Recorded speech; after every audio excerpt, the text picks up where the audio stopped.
ہمارے بہت پیارے، ہمارے ہر دل عزیز محترم جناب صفات عالم محمد زبیر ہمارے ساتھ موجود ہوتے ہیں، ہر جمعے کو ہوں گے انشاءاللہ تعالی۔ اور سب سے پہلے السلام علیکم ورحمۃ اللہ وبرکاتہ۔ مولانا صاحب کیا حال چال ہیں آپ کے؟ وعلیکم السلام ورحمۃ اللہ وبرکاتہ۔ عبداللہ بھائی الحمدللہ، اللہ کا شکر ہے۔ سب سے پہلے ہم آپ کو اور اپنے تمام سامعین کو رمضان المبارک کی دلی مبارکباد پیش کرتے ہیں اور دعا کرتے ہیں کہ اللہ رب آمین۔ العالمین اس رمضان کو خیر و برکت کا رمضان بنائیں اور اس رمضان سے ہم سب کو زیادہ سے زیادہ نیکیاں کمانے کی توفیق عطا فرمائے، آمین یا رب اللہم آمین، العالمین۔ اللہم آمین، اللہم آمین۔ مولانا صاحب وہی بات ہے کہ شان رمضان کے نام سے اس دفعہ ہم نے رمضان المبارک میں ایک پروگرام ترتیب دیا ہے، جی تو ہماری ہر ممکن کوشش ہوگی کہ شان رمضان کی شان بڑھائی جائے۔ اس رمضان کی شان کیا ہے؟ جی یعنی ہاں، کن کن چیزوں پہ ہمیں عمل جی بولیے۔ جی رمضان کی شان کے کیا کہنے کہ اللہ رب العالمین نے اس کے آتے ہی جنت کے 8 دروازوں کو کھول دیا ہے اور سبحان اللہ۔ جہنم کے 7 دروازوں کو بند کر دیا ہے، اور پورے رمضان جنت کے 8 دروازے کھلے رہیں گے اور جہنم کے 7 دروازے بند رہیں گے، اور سرکش شیاطین بھی قید رہیں گے۔ کیوں؟ تاکہ ہم اور آپ زیادہ سے زیادہ نیکیاں جمع کر سکیں۔ اللہ یہ اکبر۔ رمضان کی سب سے بڑی شان ہے، اس لیے ہمیں رمضان کی شان کو ذہن میں بیٹھاتے ہوئے رمضان سے فائدہ اٹھانے کی کوشش کرنی چاہیے۔ ماشاء اللہ، سبحان اللہ، سبحان اللہ۔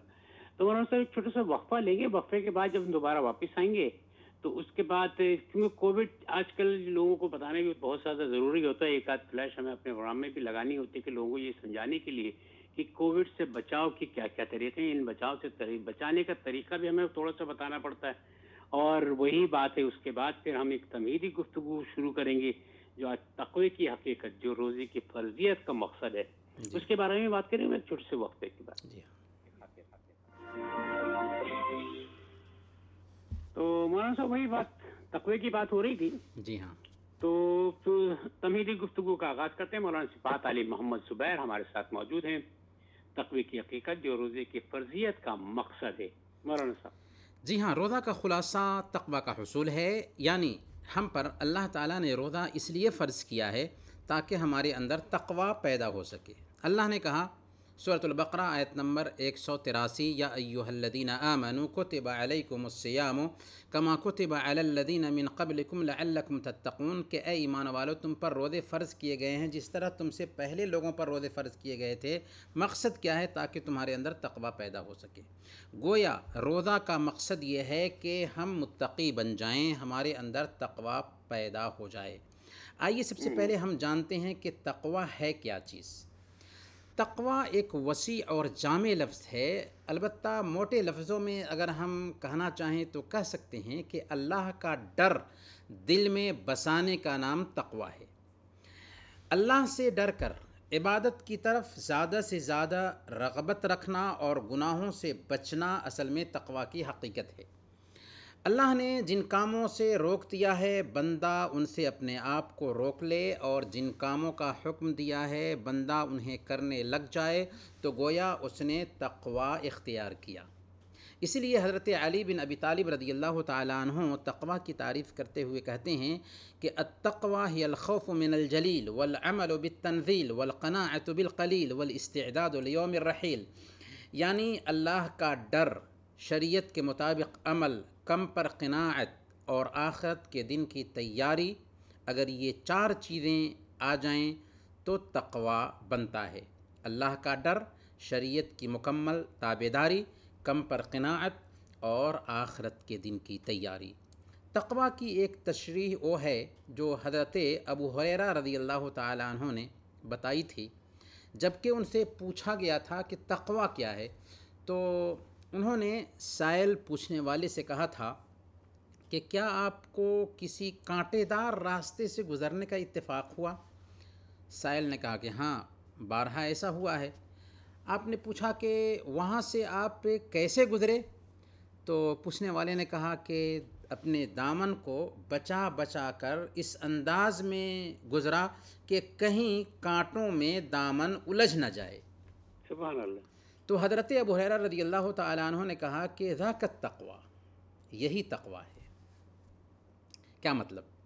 یعنی دنیا ایک کانٹے دار وادی ہے، یہاں ہر قدم پر برائی اور نافرمانی کے کانٹے بکھرے ہوئے ہیں، اور یہاں سے دامن بچا کر ایسے گزر جانا کہ ان کانٹوں میں دامن الجھنے نہ پائے، یہی تقویٰ ہے۔ اللہ اکبر۔ اسی لیے عمر بن عبدالعزیز رحمۃ اللہ علیہ کہتے ہیں کہ تقویٰ دن کے روزوں رات کی عبادت اور لوگوں میں خلط ملط ہونے کا نام نہیں، بلکہ تقویٰ اصل میں اللہ کے حرام کیے ہوئے کاموں کو چھوڑ دینے اور اس کے فرائض کو بجا لانے کا نام ہے۔ اور تقویٰ کے درجات اور مراتب ہوتے ہیں، اسی لیے امام ابن القیم رحمۃ اللہ علیہ فرماتے ہیں کہ تقویٰ کے 3 درجات ہیں۔ 3 درجات ہیں۔ پہلا درجہ یہ ہے کہ اعضاء و جوارح اور دل کو گناہوں اور حرام کاموں سے محفوظ رکھا جائے۔ دوسرا درجہ یہ ہے کہ اعضاء و جوارح اور دل کو مکروہات سے محفوظ رکھا جائے۔ اور تیسرا درجہ یہ ہے کہ اعضاء و جوارح اور دل کو فضول کاموں سے محفوظ رکھا جائے۔ گویا ایک بندہ جب تک خود کو حرام کاموں سے محفوظ نہیں رکھتا، ایک بندہ جب تک خود کو مکروہ کاموں سے محفوظ نہیں رکھتا، ایک بندہ جب تک خود کو فضول اور لایانی کاموں سے محفوظ نہیں رکھتا، حقیقی معنوں میں اس کے اندر تقویٰ پیدا نہیں ہو سکتا۔ گویا کہ تقویٰ آنے کے لیے ضروری ہے کہ آدمی حرام کام سے بھی بچے، مکروہ کاموں سے بھی بچے، اور لایانی اور فضول کاموں سے بھی بچے۔ اسی لیے حسن بصری رحمۃ اللہ علیہ فرماتے ہیں کہ ما زالت التقوی بالمتقین حتی ترکوا کثیرا من الحلال مخافۃ الحرام۔ اللہ والوں کے اندر ایسی پرہیزگاری آ گئی تھی کہ انہوں نے بے شمار حلال چیزوں کو ترک کر دیا اس ڈر سے کہ حرام میں داخل نہ ہو جائیں۔ اب آئیے ہم دیکھتے ہیں کہ روزہ ہمارے اندر تقویٰ کیسے پیدا کرتا ہے۔ ایک بندہ بھوک اور پیاس کی حالت میں ہوتا ہے، اکیلے میں ہوتا ہے، بند کمرے میں ہوتا ہے، اس کے فریج میں ہر طرح کے کھانے پینے کے سامان ہوتے ہیں، لیکن نہ وہ ایک گھونٹ پانی منہ میں ڈالتا ہے اور نہ ہی ایک لقمہ کھانا منہ میں ڈالتا ہے۔ کیوں؟ اس لیے کہ اسے احساس ہے کہ کوئی تو نہیں دیکھ رہا ہے، لیکن ہمارا رب جس کے ساتھ ہم معاملہ کر رہے ہیں وہ ہمیں دیکھ رہا ہے، سبحان اللہ، ہماری نگرانی کر رہا ہے، ہماری ایک ایک حرکت سے آگاہ ہے۔ تو جب آپ نے ایک وقت سے ایک وقت تک حلال چیزوں سے اپنے آپ کو روکا، طلوع فجر کے بعد سے غروب آفتاب تک حلال چیزوں سے اپنے آپ کو روکا، اس لیے کہ یہ اللہ کا حکم تھا، اور 1 مہینہ تک لگاتار اس کی ٹریننگ حاصل کی کہ حلال چیز کو بھی روزے کی حالت میں منہ نہیں لگایا، تو اب رمضان کے جانے کے بعد اللہ کے حرام کیے ہوئے کام کا ارتکاب کیسے کر سکتے ہیں؟ اللہ کے فرائض میں کوتاہی کیسے کر سکتے ہیں؟ مکروہات کا ارتکاب کیسے کر سکتے ہیں؟ فضول اور لایانی کاموں میں کیسے الجھ سکتے ہیں؟ ایسا نہیں ہوگا نا۔ گویا روزہ ہمیں 11 مہینہ کے لیے تیار کرتا ہے کہ 1 مہینہ کی ٹریننگ حاصل کریں، اور پھر آگے کے جو 11 مہینے ہیں ان میں ہم شریعت کے پابند بن جائیں۔ اب ہمیں اپنے دامن میں جھانک کر کے دیکھنا ہے کہ جب روزہ کا مقصد تقویٰ کی صفت پیدا کرنا ہے، تو کیا روزہ سے ہمارے اندر تقویٰ کی صفت پیدا ہو پاتی ہے؟ کیا 1 مہینہ کا روزہ رکھنے کے بعد ہمارے حالات سدھر جاتے ہیں؟ ہمیں رمضان کے شروع میں ہی اس سوال پر غور کرنا ہے، تاکہ حقیقی معنوں میں ہم روزہ کے مقصد کو سمجھتے ہوئے رمضان سے فائدہ اٹھا سکیں، اور حقیقی معنوں میں ہماری زندگی میں تبدیلی آ سکے اور خود میں تقویٰ پیدا کر سکیں۔ پیارے بھائیوں اور دینی بہنوں، تقوی کا اصل میں فائدہ کیا ہے؟ کیوں ہم یہ گفتگو کر رہے ہیں؟ کیونکہ تقوی کے دنیاوی فائدے بھی حاصل ہوتے ہیں، اور اس سے سب سے بڑی چیز یہ ہے کہ اللہ رب العالمین ہمیں تقوی حاصل کرنے کی وجہ سے خوشحالی نصیب فرماتا ہے، دنیا دیتا ہے۔ اللہ نے فرمایا سورۃ الاعراف آیت نمبر 96، وَلَوْ أَنَّ أَهْلَ الْقُرَىٰ آمَنُوا وَاتَّقَوْا لَفَتَحْنَا عَلَيْهِمْ بَرَكَاتٍ مِّنَ السَّمَاءِ وَالْأَرْضِ۔ اگر بستی والوں نے ایمان لایا ہوتا، تقوی کی روش اختیار کی ہوتی، تو ہم ان پر آسمان اور زمین کی برکتوں کے دروازے کھول دیتے۔ ہم خود دیکھتے ہیں کہ اللہ تعالیٰ نے گلف والوں پر کیسے زمین کے خزانے کھول رکھا ہے پیٹرول کی شکل میں۔ یہ اصل میں تقوی کی بات بہاری ہے، تقوی کی زندہ مثال ہے۔ تقوی سے نہ صرف یہ کہ خوشحالی آتی ہے، بلکہ اللہ تعالی ہمیں ایسے راستے سے کھلاتا ہے جس کا ہمیں گمان بھی نہیں ہوتا۔ اللہ نے فرمایا وَمَن يَتَّقِ اللَّهَ يَجْعَل لَّهُ مَخْرَجًا وَيَرْزُقْهُ مِنْ حَيْثُ لَا يَحْتَسِبُ۔ جو اللہ سے ڈرتے ہوئے کوئی کام کرنا چھوڑ دیتا ہے تو اللہ تعالیٰ اس کے لیے نکلنے کا راستہ ہموار کر دیتا ہے، اور ایسے راستہ سے اس کو کھلاتا ہے کہ اس کا اسے گمان بھی نہیں ہوتا۔ اللہ اکبر۔ سچ فرمایا صادق و مصدوق صلی اللہ علیہ وسلم نے، انک لن تدع شیئا اتقاء اللہ عز وجل الا اعطاک اللہ خیرا منہ، کہ اگر تم اللہ سے ڈرتے ہوئے کوئی چیز چھوڑ دیتے ہو تو اللہ تعالیٰ تجھے اس سے بہتر چیز عنایت فرمائے گا۔ بے شک۔ لیکن عبداللہ بھائی، دنیا کی کامیابی اصل کامیابی نہیں ہے، اصل کامیابی آخرت کی کامیابی ہے۔ اس دن کی کامیابی جس دن ہمیں اور آپ کو اپنے رب کے پاس پہنچنا ہے۔ ذرا تصور کیجئے اس دن کا جس دن سور میں پھونک مارا جائے گا، ساری دنیا تباہ و برباد ہو جائے گی، مائیں اپنے دودھ پیتے بچوں کو بھول جائیں گی، سورج سوانیزے کے قریب ہوگا، لوگ پسینے میں شرابور ہوں گے، پسینہ کسی کی پنڈلی تک، کسی کے کمر تک، کسی کے کانوں تک آ چکا ہوگا۔ اس دن کی ہولناکی کو بیان کرتے ہوئے اللہ تعالیٰ نے فرمایا فَكَيْفَ تَتَّقُونَ إِن كَفَرْتُمْ يَوْمًا يَجْعَلُ الْوِلْدَانَ شِيبًا۔ اگر تم ماننے سے انکار کرتے ہو تو اس دن کیسے بچ سکو گے جو دن بچے کو بوڑھا کر دے گا۔ لیکن جانتے ہیں ایسی ہیبت میں بھی، ایسی ہولناکی میں بھی نجات کس چیز میں ہے؟ اللہ نے فرمایا کہ نجات اسی تقوی میں ہے۔ اللہ فرماتا ہے ثم ننجی الذین اتقوا ونذر الظالمین فیہا جثیا، کہ پھر ہم بچا لیں گے ان لوگوں کو جو تقوی اختیار کیے تھے، اور ظالموں کو ہم اسی میں یعنی جہنم میں گرا ہوا چھوڑ دیں گے۔ گویا کہ رمضان آیا ہے ہمارے اندر تقوی پیدا کرنے کے لیے، تقوی سے ہماری دنیا بھی بنے گی اور ہماری آخرت بھی بنے گی۔ اس لیے تقوی کے لیے ہمیں حریص بننا ہے اور روزے سے اپنے اندر تقوی کی صفت پیدا کرنی ہے۔ سوال یہ ہے کہ تقوی کی یہ صفت کیسے پیدا ہوگی؟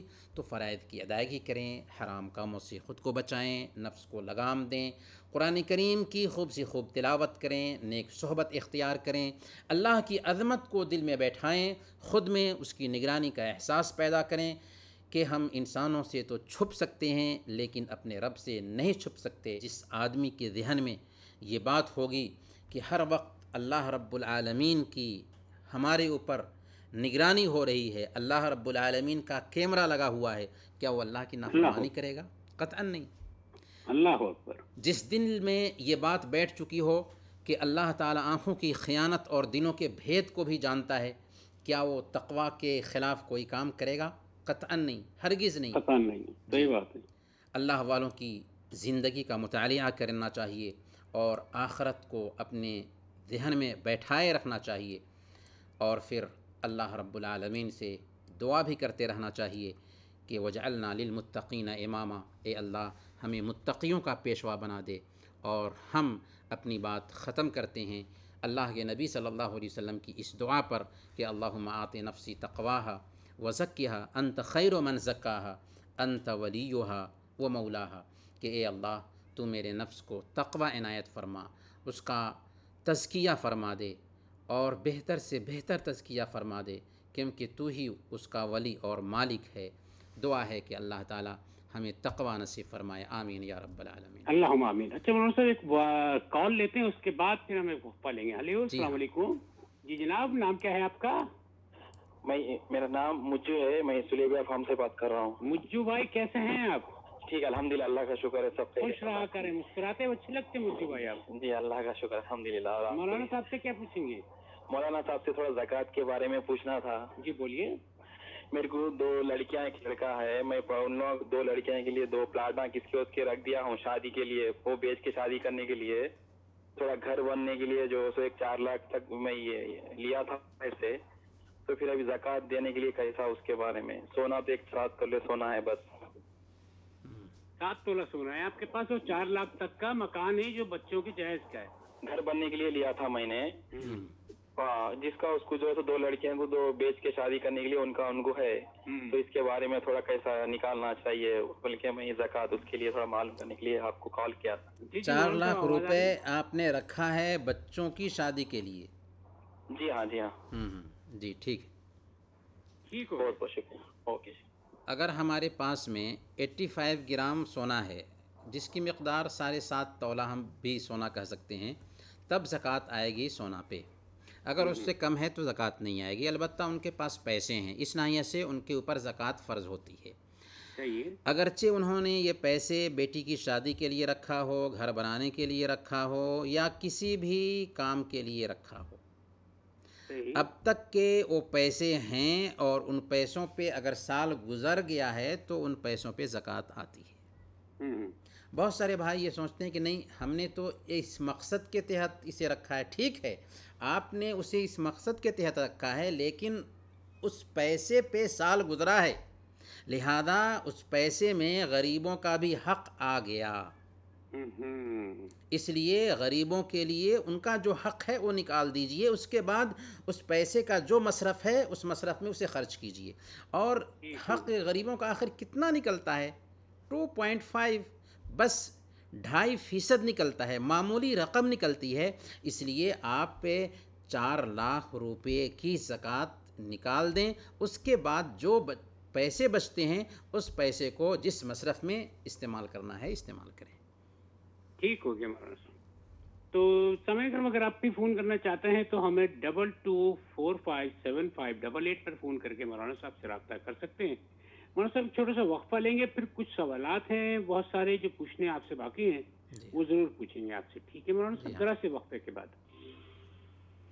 اچھا مولانا صاحب، ایک بہت ہی آسان سا سوال ہے جو شروع میں کر لوں میں، کہ کیا تراویح کی نماز میں ہر 2 رکعت کے بعد ثنا پڑھنا ضروری ہے؟ سبحانک اللہم جو شروع میں پڑھتے ہیں ہم لوگ، جی جی۔ اور تراویح کے ہر 2 رکعت سے سلام پھیرنے کے بعد کی دعا کیا ہے؟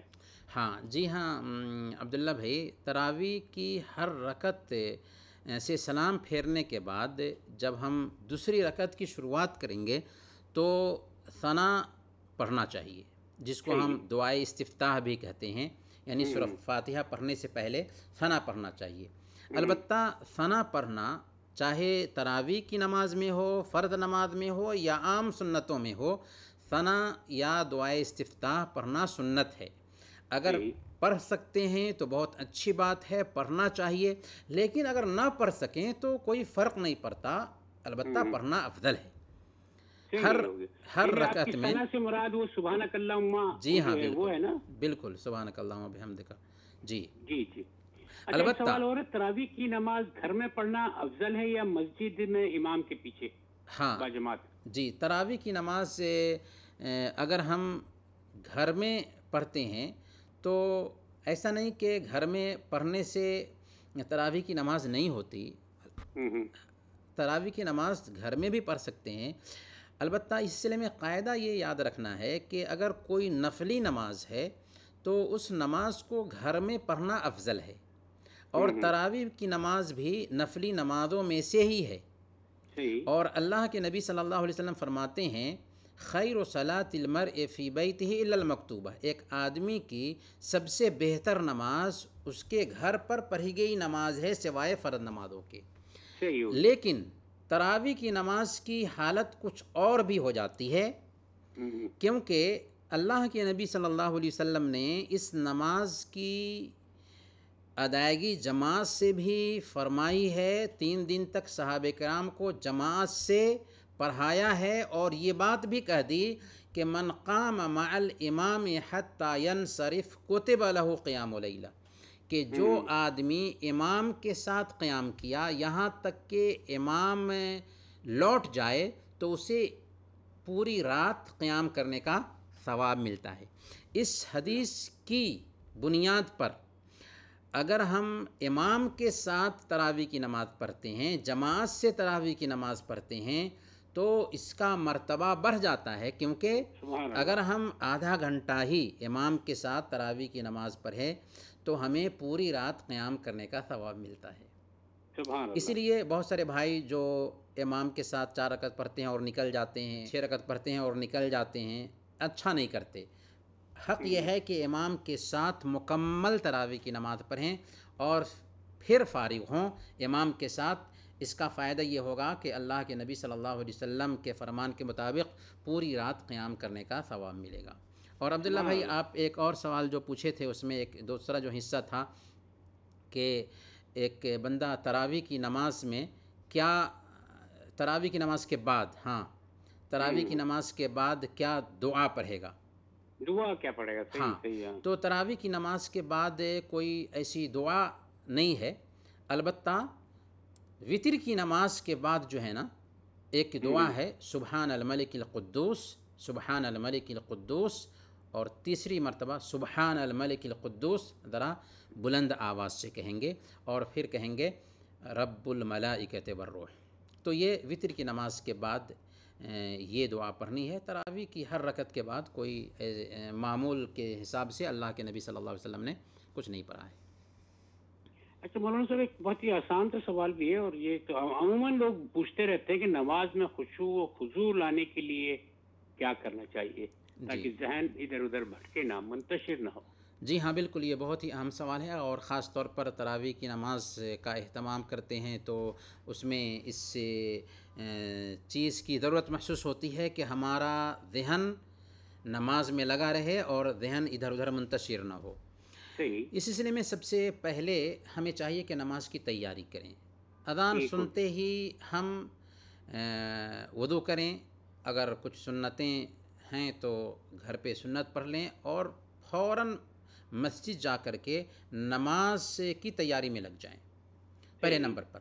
دوسرے نمبر پر ہمیں چاہیے کہ جب ہم نماز میں جائیں، ہاتھ باندھیں، نیت باندھتے ہوئے اللہ اکبر کہیں، تو اس کے مفہوم کو ذہن میں بیٹھائیں کہ اللہ اکبر کا مطلب کیا ہوا، اکبر من کل شیء، ہر چیز سے بڑھ کر، یعنی ہماری اولاد سے بڑھ کر، ہماری بیوی سے بڑھ کر، ہماری تجارت سے بڑھ کر، ہمارے دوست سے بڑھ کر، ہر ایک سے بڑھ کر وہ ذات ہے ہمارے سامنے جس سے ہم کلام کرنے کے لیے آئے ہیں۔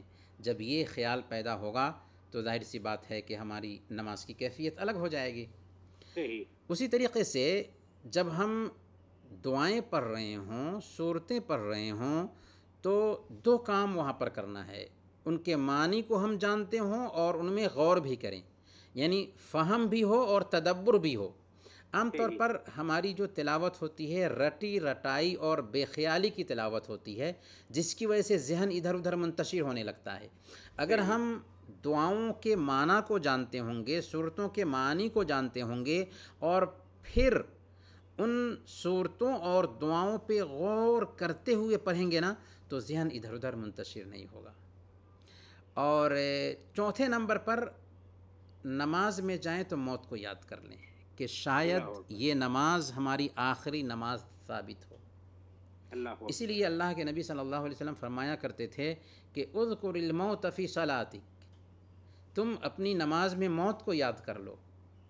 فإن الرجل اذا ذکر الموت فی صلاتہ لحری ان یحسن صلاتہ، کیونکہ ایک آدمی اگر موت کو اپنی نماز میں یاد کر لیتا ہے تو زیادہ مناسب ہے کہ وہ اپنی نماز کو بہتر سے بہتر طریقے سے ادا کرے گا۔ اللہ اکبر۔ اور پھر ہمیں یہ احساس بھی نماز میں پیدا کرنا چاہیے کہ ہم نماز میں آئے ہیں تو اللہ سے سرگوشی کر رہے ہیں، اللہ سے مناجات کر رہے ہیں، اور اللہ تعالی ہماری ایک ایک گفتگو اور ایک ایک بات کا جواب دے رہا ہے۔ عبداللہ بھائی، ہم آپ کے ساتھ میں بات کر رہے ہیں، اگر بالمشافہ ہو، ہمارے سامنے ہیں اور آپ ہم سے گفتگو کر رہے ہیں اور میں آپ سے چہرہ پھیر لوں تو کیسا تصور آپ کا بنے گا؟ ظاہر سی اللہ بات ہے کہ خراب لگے گا۔ اکبر۔ تو جب اللہ رب العالمین ہمارے سامنے میں ہے، ہم اس سے مناجات کر رہے ہیں اور ہمارا ذہن ادھر ادھر چلا جائے تو اللہ کو کیسا لگے گا؟ صحیح اسی بات لیے ہے۔ اللہ کے نبی صلی اللہ علیہ وسلم نے فرمایا کہ ان احدکم اذا صلی فانما یناجی ربہ فلینظر احدکم کیف یناجی، کہ تم میں سے ایک آدمی جب نماز میں ہوتا ہے تو وہ اپنے رب سے سرگوشی کرتا ہے، اس لیے تم میں سے ایک آدمی کو غور کر کے دیکھ لینا چاہیے کہ وہ کیسے اپنے رب سے سرگوشی کر رہا ہے۔ اللہ اکبر۔ اور آخری نقطہ ہم اس سلسلے میں یہ بیان کریں گے کہ اگر ان ساری چیزوں کو برتنے کے باوجود ذہن ادھر ادھر منتشر ہو جاتا ہے تو حضرت عثمان بن ابی العاص رضی اللہ تعالی عنہ کے نسخہ کو اپنائیں۔ صحیح مسلم کی روایت کے مطابق انہوں نے اللہ کے نبی صلی اللہ علیہ وسلم سے شکایت کی تھی کہ شیطان جو ہے نا ہماری نماز میں خلط ملط کر دیتا ہے، یہاں تک کہ ہمیں احساس نہیں ہوتا کہ ہم نے کیا تلاوت کی ہے۔ تو آپ نے فرمایا تھا کہ ذاک شیطان یقال له خنزب، کہ وہ شیطان ہے جس کا نام خنزب ہے اور نماز کا شیطان ہے۔ جب تمہیں ایسا احساس ہو فتعوذ باللہ منہ وادفل علی یسارک ثلاثا، تو نماز کی حالت ہی میں اعوذ باللہ من الشیطان الرجیم کہو اور اپنے بائیں طرف 3 مرتبہ تھوک دو۔ کہتے ہیں کہ ہم نے ایسا کیا تو اللہ رب العالمین نے مجھ سے اس شکایت کو دور کر دیا۔ تو اگر ہم نے ایسا کیا تو انشاءاللہ ہمیں خشوع اور خضوع حاصل ہوگا، کیونکہ خشوع اور خضوع برتنا مشکل نہیں ہے، بس شرط یہ ہے کہ ہم سنجیدہ ہوں اور نماز کو سنجیدگی سے ادا کریں۔ اچھا مصور صاحب، ایک بہت ہی مشکل سا بھی اور آسان سا بھی سوال ہے کہ اکثر لوگ ہم سے بھی پوچھتے ہیں کہ اگر کوئی آدمی اسلام قبول کرنا چاہتا ہو تو اس کا طریقہ کار کیا ہوگا؟ جی، سب سے پہلے ہم یہ عرض کریں گے کہ اسلام صرف مسلمانوں کا دھرم نہیں ہے اور نہ ہی یہ عربوں کا دھرم ہے، بلکہ اسلام ساری انسانیت کے لیے آیا ہے۔ یہ کائنات کو بنانے والے رب نے انسانوں کے لیے جینے کا ایک طریقہ دیا ہے، ایک مکمل نظام حیات دیا ہے، اور ساری انسانیت کی نجات کے لیے اسلام ضروری ہے۔ صحیح۔ اب اگر کوئی آدمی اسلام قبول کرنا چاہتا ہے تو سچے دل سے کلمہ شہادت کا اقرار کر لے اور بس اشہد اللہ الہ الا اللہ و اشہد ان محمدً عبدہ و رسولہ کہہ لے، وہ مسلمان ہو جائے۔ اور اس کا مطلب کیا ہوتا ہے؟ اس کا مطلب یہ ہوتا ہے کہ آج سے میں اس بات کی گواہی دیتا ہوں کہ اللہ کے علاوہ اور کوئی عبادت کے لائق نہیں، اور میں اس بات کی گواہی دیتا ہوں کہ محمد صلی اللہ علیہ وسلم اللہ کے رسول ہیں۔ یعنی میں آج سے صرف اور صرف ایک اللہ کی عبادت کروں گا، اللہ کے علاوہ کسی اور کے سامنے میری پیشانی نہیں جھک سکتی، اور میری یہ عبادت جو ہوگی آخری نبی محمد صلی اللہ علیہ وسلم کے بتائے ہوئے طریقے کے مطابق ہوگی۔ نہ تو اس کے لیے یہ شرط ہے کہ مسلمان ہونا ہے تو ختنہ ہی کرائیں، اور نہ ہی یہ شرط ہے کہ لباس چینج کرنا ہوگا، اور نہ ہی یہ شرط ہے کہ گوشت کھانا ہوگا۔ عام طور پر اس طرح کی غلط فہمی لوگوں میں پائی جاتی ہے۔ صرف کلمہ شہادت کا اقرار کرنے سے ایک آدمی مسلمان بن جاتا ہے۔ اب اس کے بعد اس کی ذمہ داری بنتی ہے کہ وہ 5 وقت کی نمازیں پڑھے، دین سیکھے، شریعت کے مطابق عمل کرے، لیکن مسلمان ہونے کے لیے صرف کلمہ شہادت کا اقرار کافی ہے۔ صحیح ہو گیا مولانا صاحب۔ اچھا مولانا صاحب، ایک سوال ہے، ہم سے سوال پوچھا کسی نے کہ کوئی بھائی اگر خدا نہ خواستہ ان کے والد صاحب تھے، بیمار ہو گئے تھے، تو وہ کچھ روزے نہیں رکھ سکتے، تو وہ کیا جو روزے پھر اس کے بعد ان کا انتقال بھی ہو گیا، تو کیا وہ روزے جو ان کے قضا ہو گئے تو وہ کون پورے کرے گا؟ جی ہاں، وفات پانے والے کی 3 شکل ہو سکتی ہے۔ اگر کوئی آدمی وفات پا جاتا ہے تو اس کی 3 شکل ہو سکتی ہے۔ پہلی شکل یہ ہے کہ وہ بیمار تھا اور شفا پانے کی امید نہیں تھی، پھر اس کی وفات ہو گئی، یعنی شفا پانے کی امید نہیں تھی اور وفات ہو گئی، تو اس کی طرف سے ایک مسکین کو کھانا کھلایا جائے گا اور بس، روزہ نہیں رکھا جائے گا، کیونکہ وہ ایسے بیمار تھے جن کو شفا پانے کی امید ہی نہیں تھی۔ بیمار کی دوسری شکل یہ ہو سکتی ہے، یا وفات پانے والے کی دوسری شکل یہ ہو سکتی ہے کہ وفات پانے والا ایسی بیماری میں مبتلا تھا جس سے شفا پانے کی امید تھی اور شفا ملے بغیر اس کی وفات ہو گئی۔